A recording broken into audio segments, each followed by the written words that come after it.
warahmatullahi wabarakatuh. Perkenalkan, nama saya Elviana Purwani Rahayu dengan nomor NPM 110216251, Program Studi Hukum Ekonomi Syariah Fakultas Syariah 2016. Pada kesempatan kali ini saya akan mempresentasikan hasil penelitian saya yang berjudul Pengaruh Undang-Undang Nomor 33 Tahun 2014 tentang Jaminan Produk Halal terkait pencantuman label halal terhadap kesadaran memberikan perlindungan oleh konsumen oleh pelaku UMKM di Sidomulyo. Adapun latar belakang dari permasalahan yang saya angkat yaitu yang pertama, industri pangan di Sidomulyo semakin meningkat jumlahnya. Dapat kita ketahui, pangan adalah kebutuhan dasar manusia yang pemenuhannya harus senantiasa tercukupi. Oleh karena itu, pangan yang dikonsumsi juga harus benar-benar terbebas dari unsur yang membahayakan, baik untuk tubuhnya maupun agama spiritualnya. Kemudian dengan melihat mayoritas konsumen semakin konsumtif, maka tidak menutup kemungkinan akan meningkatnya jumlah UMKM di Sidomulyo.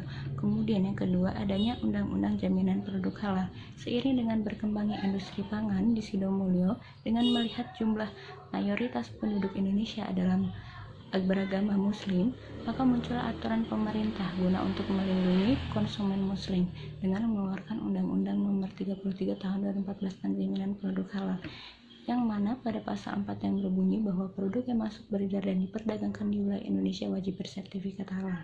Kemudian UMKM pangan di Sidomulyo semakin meningkat jumlahnya dan belum mencantumkan label halal. Pada kenyataannya dengan meningkatnya jumlah UMKM di Sidomulyo, namun sebagian besar atau mayoritas UMKM belum mencantumkan label halal pada bagian kemasan produk makanan dan minuman yang dijualnya.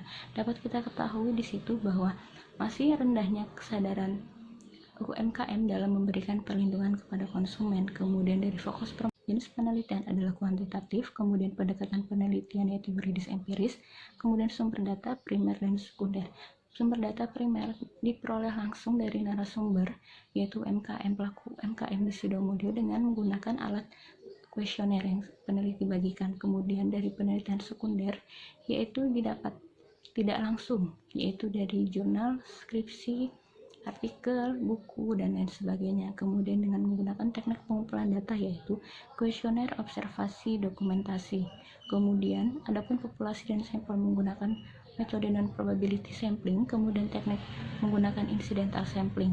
Kemudian adapun variabel penelitian yaitu yang pertama, variabel bebas yaitu Undang-Undang Jaminan Produk Halal dan pencantuman label halal. Kemudian variabel berikutnya yaitu adalah kesadaran memberikan perlindungan kepada konsumen dengan menggunakan teknik analisis data yaitu yang pertama, instrumen validitas dengan menguji uji validitas dan uji reliabilitas. Kemudian yang kedua yaitu uji asumsi klasik. Yang pertama yaitu ada uji normalitas, uji multikolinearitas, dan uji heteroskedastisitas. Kemudian ada uji analisis linear berganda, dan kemudian terakhir ada uji hipotesis yaitu dengan menguji signifikansi simultan, uji F, uji signifikansi parsial, uji T, dan uji adus R kuadrat. Kemudian adapun hasil penelitian yang pertama yaitu pencantuman label halal pada UMKM di Sidomulyo. Sebagian besar atau mayoritas belum mencantumkan label halal pada kemasan produknya. Hal ini berbanding terbalik pada pasal 4 Undang-Undang Nomor 33 Tahun 2014 tentang Jaminan Produk Halal. Kemudian, tidak tercantumnya label halal pada kemasan dikarenakan belum mendapatkan sosialisasi edukasi pengawasan dari BPJPH dan MUI, sarana dan prasarana yang belum memadai, dan juga fasilitas pendaftaran yang belum terjangkau di setiap daerah, dan juga biaya tinggi dan proses yang lama. Kemudian yang kedua, adapun kesadaran memberikan perlindungan kepada konsumen oleh pelaku UMKM di Sidomulyo juga masih rendah. Karena belum mencantumkannya label halal resmi dari MUI, hal ini menunjukkan bahwa masih rendahnya kesadaran pelaku UMKM di Sidomulyo dalam memberikan perlindungan kepada konsumen melalui label halal. Kemudian yang ketiga, adapun pengaruh Undang-Undang Jaminan Produk Halal terkait pencantuman label halal terhadap kesadaran memberikan perlindungan kepada konsumen secara parsial dan juga simultan. Yang pertama adalah variabel X1 yaitu Undang-Undang Jaminan Produk Halal dinyatakan berpengaruh secara parsial apabila memiliki T hitung lebih dari T tabel. Data yang diperoleh T hitung adalah sebesar minus 2139 kurang dari T tabel yaitu 2,011. Maka secara parsial variabel Undang-Undang Jaminan Produk Halal tidak berpengaruh signifikan terhadap kesadaran memberikan perlindungan kepada konsumen.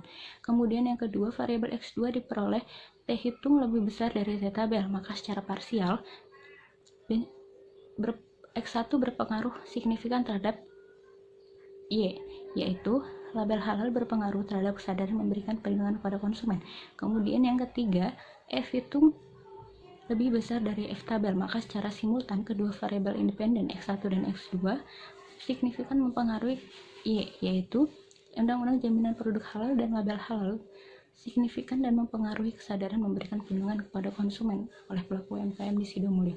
Maka adapun kesimpulan di sini, yang pertama yaitu sebagian besar UMKM belum mencantumkan label halal, kemudian kesadaran pelaku UMKM di Sidomulyo juga masih rendah. Kemudian yang pertama, secara parsial X1 tidak berpengaruh terhadap Y, kemudian X2 berpengaruh signifikan terhadap Y, kemudian secara simultan kedua variabel independen signifikan berpengaruh terhadap variabel dependen. Sekian presentasi dari hasil penelitian saya. Wabillahi taufiq wal hidayah. Wassalamualaikum warahmatullahi wabarakatuh.